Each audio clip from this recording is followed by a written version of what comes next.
I first started spending time on LGBTQ issues, it was about LGBTQ identity and faith. And my interest was in how I could be a religious Jew and also be a gay man. And that really became the basis for my life as an activist and an advocate. When my husband and I met more than 12 years ago now, we talked about having children on the first date. And it was a time when young LGBTQ people didn't talk about having children. My activism, of course, then became all about families. Because here I was going to have a child. My husband and I were creating a unit. And we needed to make sure that we were protected legally and culturally, that we could walk down the street and that our child could grow up with all of the protection that he deserves.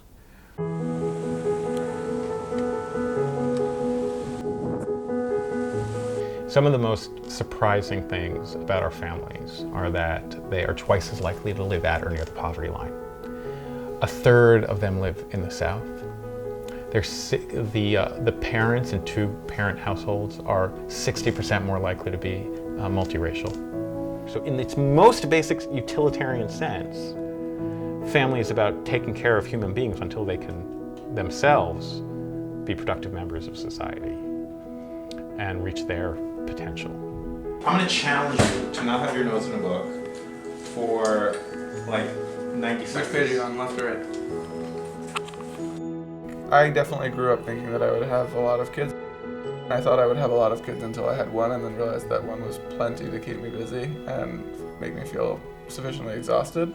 So we stopped there. But I did always think that I would adopt. That was always very clear in my mind, even when I was a teenager.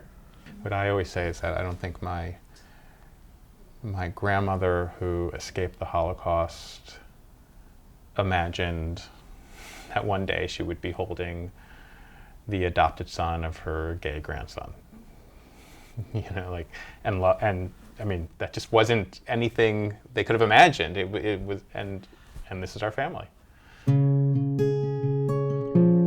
We were there for Elijah's birth, and in fact, we delivered him. Yeah. We actually under the supervision of a fantastic nurse midwife. But she and Elijah's birth mom both felt that it was really important for us to be involved in the birth process, and we were. I mean, we were right there. The first hands to touch Elijah were Gabriel's. About a half hour after Elijah was born, we were holding him, feeding him, and the nurse came over and said, his birth mother wants to know if she can see him and you. So we walked over to her, and she sat up on the foot of her bed, and the three of us stood there looking at each other with Elijah between us. And she gave him her own blessing. And told him that he loved her. She loved him. She loved him. Told him that she loved him, and to be good for his dads. Because of the state he was born in, and because we live in New York, we were able to do a joint adoption. Yeah. It was all very smooth, as I recall, although I may have blocked it. No, it was very smooth. I'm still the mother on the birth certificate, but you know, it's still both of our names. I sort of we got the kid in the end, so who cares? But no, it's definitely one of those moments where I was like, a little sigh, and then move on. It didn't affect us in any real way. So, but for those who it does affect, I care a great deal. So do you want you? Oh my God! Look at him. Elijah is your typical 7-year-old, very energetic, bounces, climbs, makes a mess instantly, little tornado. He loves to read, he's a bookworm. He loves mythology and playing outside and the sandbox and you know, the usual 7-year-old stuff. Okay, really gonna help me this time instead of filling in my hard work? Unless it's not. He is not shy to say I have two dads at all. You know, that's something he's seems to be very comfortable with. He's been to Albany when we were trying to pass marriage equality. He's been in a pride parade every year of his life. He has to answer questions about who his family Right. is on like a regular basis that he says he doesn't care about, which is great, and we hope not. But we know that even just having to be asked about your identity or your family or whatever is like, why can't you just go through the world? Right. He has to come out over and over again also. 7 + 3 is.